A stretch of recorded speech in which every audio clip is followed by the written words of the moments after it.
Carbide gun की वजह से शहर और जिले के कई बच्चे और युवाओं की आंखों पर विपरीत असर पड़ा था। तकरीबन 50 बच्चों के प्रभावित होने की जानकारी सामने आई थी। हालांकि कुछ बच्चे अन्य फटाकों की वजह से भी झुलसकर और घायल होकर आए थे। आज एसडीएम सितेश शर्मा ने विधायक मुकेश टंडन के साथ मेडिकल कॉलेज में भर्ती बच्चों और उनके परिजनों से मुलाकात की।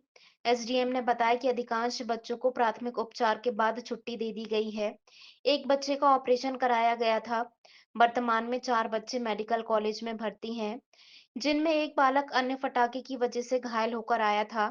3 बच्चे कार्बाइड गन से प्रभावित हैं।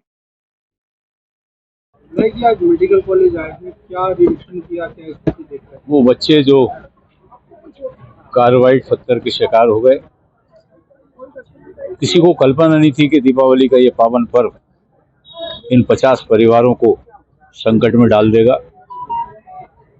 नादानी के कारण, अज्ञानता के कारण जो व्यापार करने बाहर से लोग आए थे, उनसे वो पंप खरीदकर कार्बाइड का पत्थर डालकर, पानी डालकर उसमें विस्फोट करके जो दीपावली के पावन पर्व पर जो आतिशबाजी चलती है उसको मानकर बच्चों ने खरीद ली। और उसके बाद में ये लगभग 50 बच्चे शिकार हो गए। 4 बच्चे यहाँ पर अभी एडमिट हैं। एक बच्चा तो एम्स भोपाल से आया है। संपूर्ण मध्य प्रदेश में इस प्रकार की घटना घटी है। मेरी डीन से बात हुई, निगम साहब से, डीएम साहब से बात हुई, वहाँ की विशेषज्ञों से बात हुई है। इन बच्चों के इलाज में कोई कोर कसर नहीं छोड़ी जाएगी।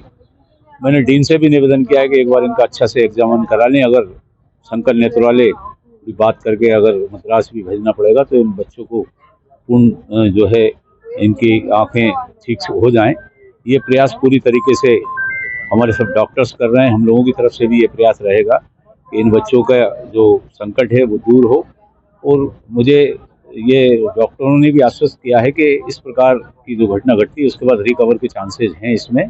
और ये बाकी ऐसी संभावना बहुत ज़्यादा है कि ये सब ठीक हो जाएंगे। ये दीपक साहब का ये जो विक्रेता आए थे, ये कहाँ से आए इन थे पे और क्या कार्रवाई इन पे आगे? कार्रवाई होगी। जिला प्रशासन ने आइडेंटिटी कर लिया है, कुछ लोगों को अरेस्ट भी किया है। ये सब नासिक से आए हैं और महाराष्ट्र से आकर ये भी रोजगार की दृष्टि से आए थे। वो इस प्रकार की घटना, क्योंकि ये कार्बाइड वाला मामला है, इसमें कितना इस्तेमाल होना है, कितना नहीं होना है, इसकी कोई आकलन नहीं होता। ये आपने देखा होगा कि ये बड़े बड़े खदानों में भी इसका इस्तेमाल होता है, बिल्डिंग जो करते हैं उसमें भी इसका इस्तेमाल होता है। और वो रोजगार की तलाश में यहाँ पर आए थे और रोजगार की दृष्टि से उन्होंने यहाँ पर ये अज्ञानता का परिचय दिया, जिसके कारण हमारे बच्चे प्रभावित हुए हैं।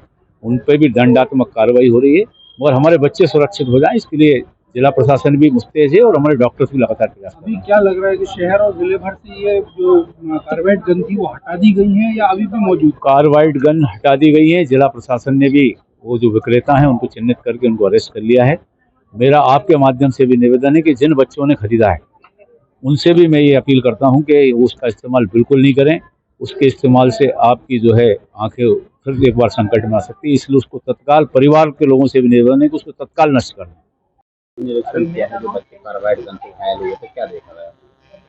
और वो जो कार्बाइड गन की खबरें आ रही हैं उसकी कुछ बच्चों को जो इंजरी हुई है वही देखना था उन लोगों को कि बच्चों को गंभीर रूप से कोई नुकसान नहीं हुआ है। तो टाइमली मेडिकल कॉलेज में भर्ती करा दिया था। यहाँ पे स्टाफ था तो उन्होंने उनको अटेंड कर लिया है। एक बच्चे का ऑपरेशन करना पड़ा हुआ है। एक बच्चा जो घायल है उसको वो संभवतः उसने बम को जो है कह रहा था पटाखे को कप में रख के फोड़ दिया, तो कप फूटने के कारण उसकी किसी उड़ के उसकी आंख में लग गई। ज़्यादातर लोगों को हल्की इंजरी है, उसका इलाज वो कर दे रहे हैं और घर चले गए हैं। जो भी आया है उसका फर्स्ट एड देके वापस हो गए। अभी हॉस्पिटल में 4 बच्चे हैं केवल, उसमें से एक तो अलग घटना का है, बाकी 3 की आप इंजरी जो है वो हल्की है, इलाज करके निकल जाएगी। दरअसल में दीपावली के पूर्व भी आदरणीय पुलिस अधीक्षक महोदय ने गूगल मीट के माध्यम से और अन्य स्रोतों से हम सबको अवगत करा दिया गया था कि मार्केट को प्रॉपर चेक किया जाए। तो हमने ये संबंधित थाना प्रभारी को बताया था और मार्केट प्रॉपर चेक किए गए थे और संग में एसडीएम साहब भी थे, एक टीम बनाई गई थी, प्रॉपर चेकिंग की जा रही थी। और तभी हमें जानकारी मिली कि कुछ लोगों को चोट लगी है, तो हम लोगों ने पुनः टीम बनाई और टीम बना के कार्रवाई की गई है। तो कोतवाली क्षेत्र, सिविल लाइन, नाना क्षेत्रों में व्यापक रूप से कार्रवाई की गई है। दिनांक को सिविल लाइन पुलिस ने अहमदपुर बाईपास रोड पर दबिश देकर 192 प्लास्टिक गन और 65 कार्बाइड पुड़िया लगभग 3 किलोग्राम लगभग 40,000 रुपए की बरामद की थी और 5 आरोपियों को गिरफ्तार किया है। थाना कोतवाली पुलिस ने रामलीला मैदान क्षेत्र से 36 प्लास्टिक गन और 37 कार्बाइड कुल लगभग 1 किलोग्राम 7,500 रुपए की जब्त किए गए हैं, जिसमें 2 आरोपी गिरफ्तार किए गए हैं। दोनों थानों की संयुक्त कार्रवाई के दौरान कुल 228 प्लास्टिक गन, 102 कार्बाइड पुड़िया लगभग 4 किलोग्राम बरामद किए गए हैं और 7 आरोपियों को आवश्यक कानूनी कार्रवाई की गई है और प्रकरण पंजीबद्ध किए गए। आगे भी कोई ऐसी लगातार जांच जारी है? इसमें जांच लगातार की जा रही है, लगातार हम लोग निगाह बना रखे हुए हैं, मार्केट पे पूरी नजर है। अगर कहीं किसी प्रकार की कोई गतिविधि जो कानून के अंतर्गत नहीं आती है तो हम लोग कार्रवाई करेंगे। ये जो जुगाड़ की गन है जो आरोपी पकड़ाए गए हैं, ये कहाँ के हैं और कुल टोटल 7 अपराधी पकड़ाए गए हैं। ये सब बताया है कि महाराष्ट्र के रहने वाले हैं। इनकी भी तस्दीक की जा रही है। इनके संबंधित रिकॉर्ड संबंधित थाने से मंगाए गए हैं और हमारा इन्वेस्टिगेशन जारी है। हम लोग अंतिम बिंदु तक पहुंचे हैं।